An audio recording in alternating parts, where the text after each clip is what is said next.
it is giving a kind of, particularly to Gen Z and the younger generation, a narrative of separation or separatism is being given birth to. And we as intellectuals felt concerned about it. So we had me and my friend Arun Malhotra, we had a long discussion on this, and we thought that we need to talk about Punjab always had an inclusive approach to humanity, inclusive approach to life. And we felt that these discordant voices were not in consonance, were not in sync with our ethos, our values.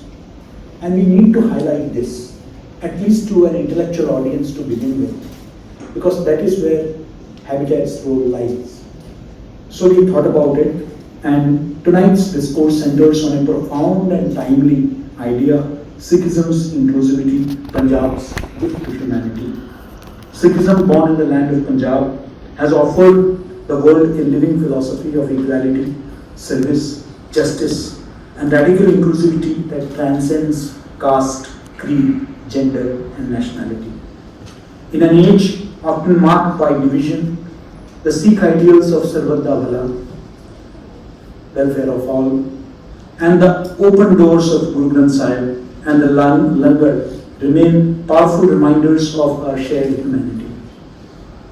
This evening's SAMLAPA seeks to explore how these inclusive values, rooted in Punjab soil, continue to inspire societies far beyond its borders, and how they speak to the challenges of our times.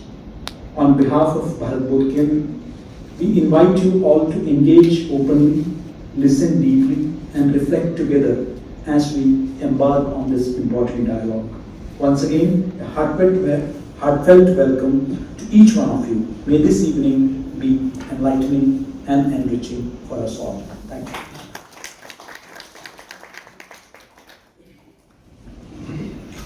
Thank you, sir. May I now request Mr. Arun Malhotra to please take the proceedings further.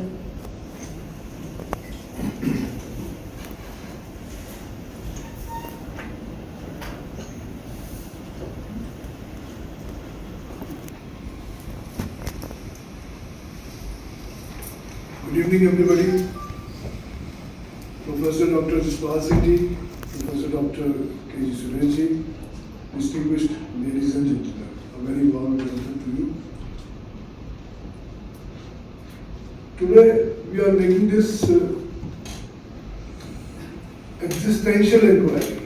This is not just an inquiry, this is an existential inquiry.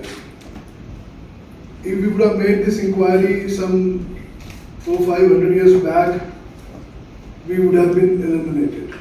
But today we are happy that we can make this inquiry, and this inquiry should be made. Concurrently, it should be made, always made, so that we re-invigorate what we have achieved so far by so many sacrifices, so many balidans, so many shahidis. And we are doing this story today. So, to begin with, I take you like 634 to 638. When an Arabic invasion happened, it took Syria, in 3 to 5 years, they took over Syria.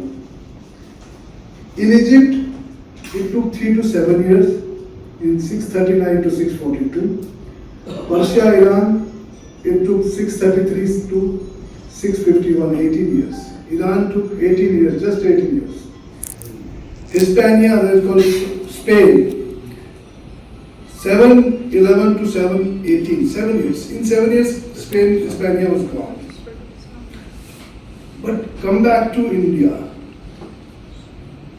Arabic forces reached India in 711. They reached Sindh. It took them 480 years to cross Sindh. So that is what we are coming from. That is what India is. 711 to 1192. It took 480 years. And then what happened?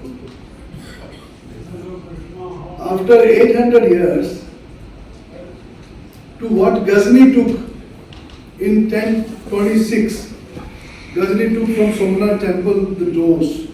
So after 800 years, these doors were brought back by a 22-year-old Maharaja Ranjit Singh, and they are there in the Darshini Deori in the Golden Temple today. Anybody can see. So today, when we discuss the issue of inclusivity, we have to look at all these things and all those people who have been actually pursuing the course of inclusivity. And we have to deeply inquire, do an inquiry, and ask Professor Jaspal Singh also to throw some light on all that we can show here and we have gathered here. So I begin with what happened, like what was there in Abra. Sapta Sindhu was 7 rivers that we had. Sapta Sindhu, Sapt means 7 and Sindhu, you all know the river Sindhu. So Sapta Sindhu, when they described, it was described by Persians, it was called Haft Hindu. Haft means 7, Hast means 8, Shesh means 6, Panj means 5. Panj are 5 rivers. So Sapta Sindhu were Haft Hindu. And Greeks couldn't pronounce it, so Greeks called us Indus. And then this whole thing began and we became Hindu. So Hindu is not a religion, it's a geographical area of 7 rivers. Then later, these 7 rivers, like in Nadi Stuti Sukta of Rig Veda, these 7 rivers have been mentioned, and it has been mentioned that like mothers to their calf, like milch kine with their milk, so Sindhu unto thee the roaring rivers run. So these 6 rivers, the 6 rivers are Vitasta, Askini, Parshuni, Vipasa, Shatudri, Saraswati. So these 6 rivers run to the mother river. These are daughter rivers. So they run to the mother river Sindhu. वो ऐसे जाती जैसे कि बछड़े अपनी माँ को मिलने दूध पीने के लिए जाते हैं. तो ये ऋग वेदा में ये लिखा है कि ऐसे जाते हैं. तो फाइनली सरस्वती जो है वो वैनिश हो गई. And what we got? We got Sapt Sindhu described in Mahabharata and Ramayana as Panchana. And Greeks called it Pentapotamia. And we called it Punjab. Persian called it Punjab and we called it Punjab. This is how Punjab has come about. This is a geographical entity. So there the story begins. And if you would know, Rig Veda was written in Punjab. You may not know. Even Mahabharata happened in Punjab. Mahabharata written in Punjab. Ramayana, Adi Ramayana written in Punjab. All are what we call scriptures. They are from Punjab. So this is what, the Ekam Sat, the first profound statement came from Rig Veda. Ekam Sat, truth is one, the wise one called it by many names. That's in Rig Veda, Ekam Sat. And then we all know Vasudev Kutumbakam. We all know that the whole world is one family. So that is the core foundation of what we call Hindu Dharma, our Dharma. Hindu means the geographical entity where many dharmas are there. So one of them is also the one that calls itself Hindu Dharma. So this is how it began. Now the inquiry goes to the next Takshila. What is Takshila? Takshila was University, 900 BC, 8 to 900 BC, that happened there. And Takshila gave us profound understanding. It was not a university for India, it was the university of the world. It was like Cambridge, Oxford, MIT, Harvard put together everything. Because God did not have a university of their own. Students came from Babylonia, Greece, Syria, Arabia, China. And we had students, you know. If you look at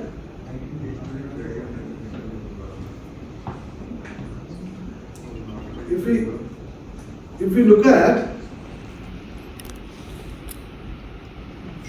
Panini was a scholar. He started Sanskrit Bhasha. He had given us 4,000 Ashtadhyayi. They gave the grammar rules of Sanskrit were given by Panini. Then Chanakya, you all know Chanakya, the Kautilya, the one who taught us the statecraft and the political thought. And Chanakya was a person who was an advisor to Chandragupta Maurya from Magad to Afghanistan. That was the territory. It was a big country.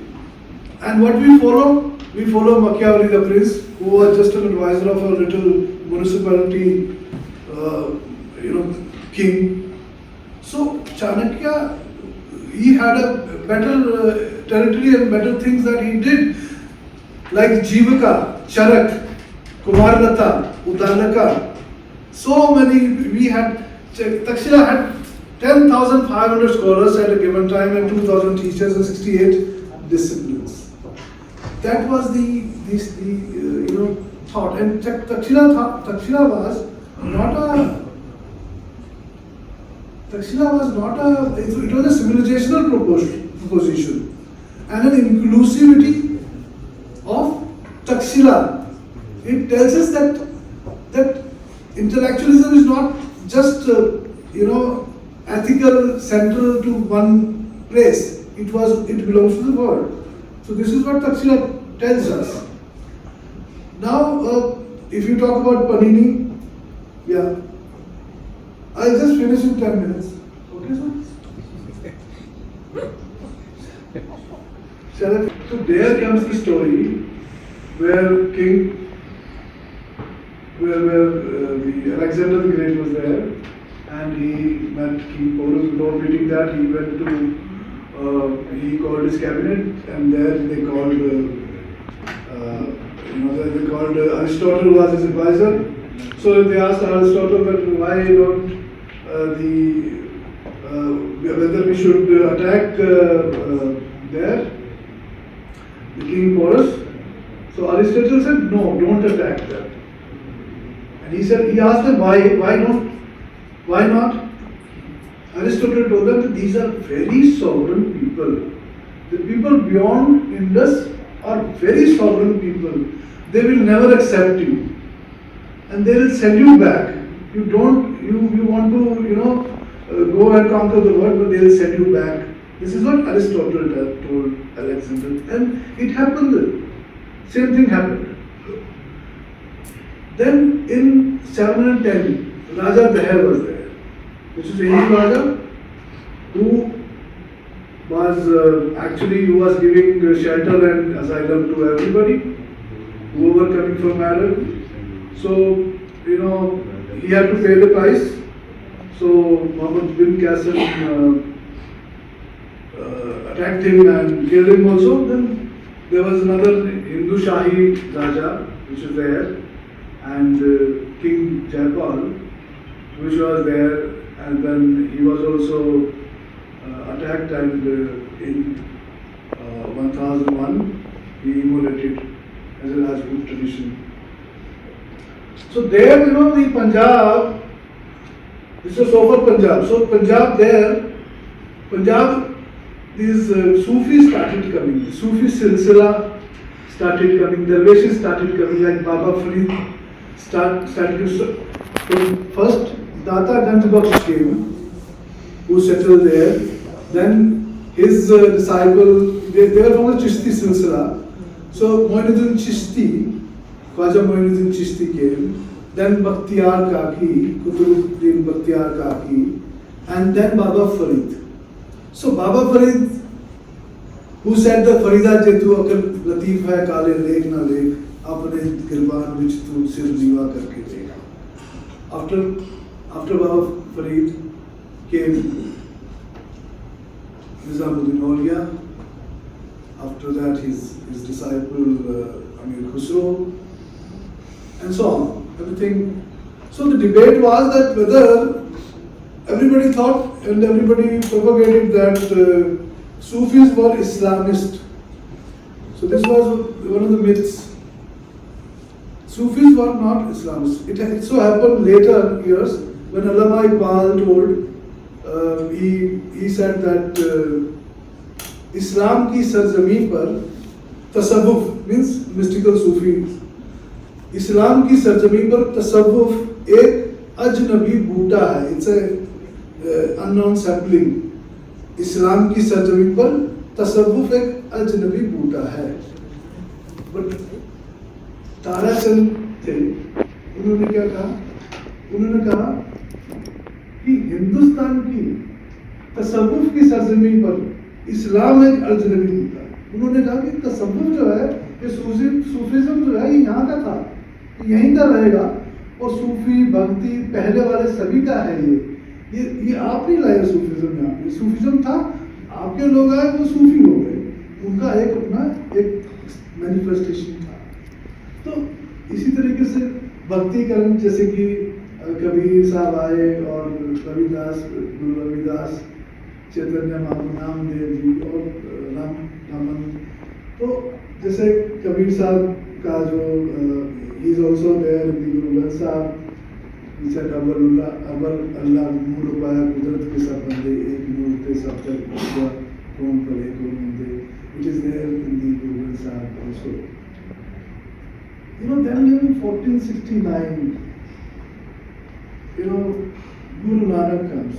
So it was said that, and with all reverence I am saying all this, with all reverence to Gurus, that when he came, it was so that there was fog around, and it was said that Sadguru Nanak Pragat Reality to Jana.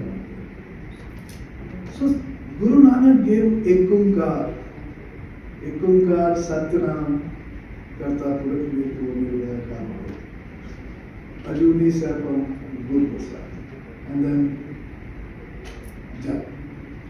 Guru Nanak Sahib, he said that किरत करो वंश को नाम जपो. नहीं, आप आइए ना. चलो, मैं 5 मिनट दीजिए, मैं 5 मिनट ये सवाल भी आपसे पूछ रहे हैं दूसरा आपसे. Then नानक साहब, गुरु नानक साहब सर को बड़ा ये इनको पसंद है. एक साकी जो है, Guru Nanak Sahib went to, he went to center of every religion to understand what there is in those religions, to understand deeply these religions.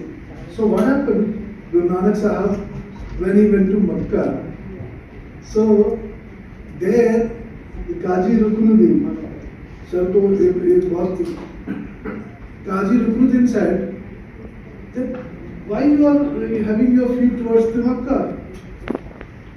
Guru Nanak replied, I do not know in which direction the God's house is not.